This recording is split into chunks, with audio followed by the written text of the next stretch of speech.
দেখুন সুন্দর একটি ভিডিও। একটি গরু আইসা কলা খাওয়ার পরে পাশের এক লোককে কী করছে, পুরা কলাই ঢেলে দিল গরু খাওয়ার জন্য। তো আসলে আশপাশের লোকেরা মানে দেখে দেখে চলে আসছে যে আপনি কেন ওই গাড়ির সব কলা দিয়ে দিলেন গরুকে। ওই বলল, শুনো, যত কলার দাম আছে আমি দিয়ে দিব, গরু হইলো অবস্থানে গরুকে খাবারের জন্য দিয়ে দাও। তো এভরিওয়ান, আসলে এমন মারাত্মক একটি ভিডিও, সবাই ভালো লাগলে লাইক কমেন্ট শেয়ার করে দিবেন। আর সুন্দর একটি ভিডিও, অন্য লোকে বলতেছে কেন আপনি কলাগুলো দিয়ে দিলেন।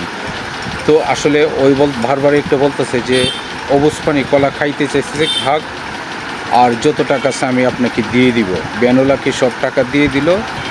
তো বেনুলা চলে গেল। আসলে এমন মানবিক ভিডিও আসলে দেখার জন্য আমার কাছে অনেক ভালো লাগছে। তো ভিডিওটা ভালো লাগলে শেয়ার করে দিবেন, অন্যজনকে দেওয়ার সুযোগ করে দিবেন। ধন্যবাদ।